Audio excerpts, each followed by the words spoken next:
အားလုံးပဲမင်္ဂလာပါရှင်ဒီနေ့ဗီဒီယိုလေးမှာတော့ VNM မှာတစ်လကိုကုန်ကျစရိတ် US ဒေါ်လာ180နဲ့ဘယ်လိုနေထိုင်လဲဆိုတဲ့အကြောင်းလေးကိုပြောပြပေးသွားမှာဖြစ်ပါတယ်ရှင်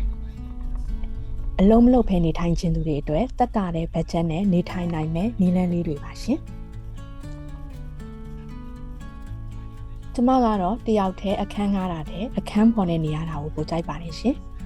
တငယ်ချင်း3ယောက်အတူနေကြတာဖြစ်ပြီးတော့ကတိနှလုံးပါတဲ့အခန်းတစ်ခန်းကိုအခန်းကားနဲ့ရေမိပါဝင်တစ်လကိုဒေါ်လာ200ကျပါတယ်ရှင်3ယောက်ဖြစ်တဲ့အတွက်တစ်ယောက်ကို66ဒေါ်လာပဲကျသင့်ပါတယ်ရှင်မနက်စာအတွက်ခောက်ဆွဲတစ်ပွဲနဲ့ကော်ဖီတစ်ခွက်2ဒေါ်လာနေ့လယ်နဲ့ညနေစာအတွက်တစ်ခါတလေထမင်းတစ်ခါတလေခောက်ဆွဲပေါင်းပြီးတစ်နေ့3ဒေါ်လာအဲ့ဒါကြောင့်တစ်လစာသုံးစွဲမှုကဒေါ်လာ90ခန့်ရှိပါတယ်ရှင်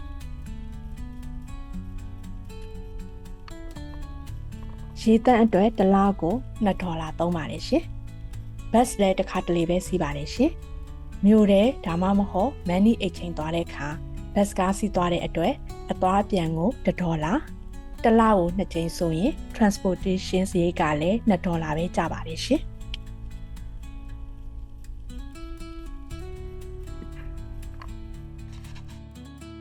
data အတွက်ကတော့တစ်လကို4ဒေါ်လာခံမဲ့အသုံးပြုပါတယ်ရှင်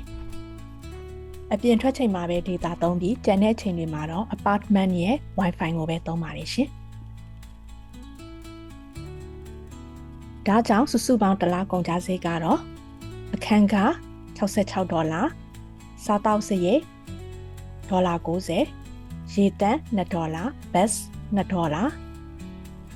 ဖုန်း data 4ဒေါ်လာစုစုပေါင်း164ဒေါ်လာပဲကုန်ကျပါတယ်ရှင်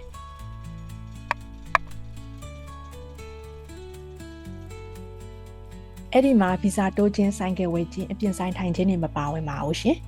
ဒါတွေကတော့ကျမရဲ့နေထိုင်စားသောက်မှုကုန်ကျစရိတ်ကိုတွက်ဖြတ်ထားခြင်းသာဖြစ်ပါတယ်ရှင်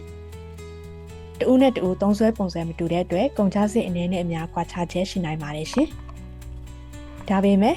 ဒေါ်လာ180နဲ့ VNM မှာနေလို့ရတယ်ဆိုတာလေးကိုတော့ပြောပြပေးထားတာပဲဖြစ်ပါတယ်ရှင်ဒီဗီဒီယိုလေးကတော့ကြည့်ရှုသူတွေအတွက်အသုံးဝင်မယ်လို့မျှော်လင့်ပါတယ်ရှင်တက်တာတဲ့ဘတ်ဂျက်နဲ့နေထိုင်ခြင်းတဲ့သူတွေအတွက်လည်း reference တစ်ခုဖြစ်မယ်လို့လည်းထင်ပါတယ်ရှင်အားလုံးကိုကျေးဇူးတင်ပါတယ်ရှင်